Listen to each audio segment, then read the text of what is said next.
that David Cameron wasn't up to it this week and didn't respond sufficiently well. Do you think he did or didn't? I don't agree with that at all. I think there's a surprise. Look, I mean, the key is I don't actually accept that any newspaper proprietor today is a kingmaker in the way they perhaps were 20 or 30 or 40 years ago. I think the reality is that most people today get their news either from the television or from new media. And I think it's been a challenge for newspapers. They've actually seen a lot of their traditional position eroded. People do not turn to the morning paper for the news of the day to the degree that they once did. And the reality is ownership of a newspaper does not convey with it the political power that it perhaps did decades ago. So why did you choose Andy Coulson as his press advisor? Well, I don't think that's got anyone. Andy was recruited.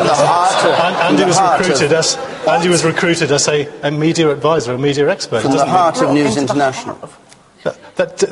We have currently a head of communications who's from the BBC, who is a broadcasting expert. And the reality is, you want somebody who is working with you on the media to have a good understanding of the media, and that's what we recruit. You would do yourself a favour, your party and your government a favour, if you just had the humility to say, when Andy Coulson, who was the News of the World editor when many of these revelations were happening, was brought into Downing Street by David Cameron just made a terrible, catastrophic mistake. He just got it wrong.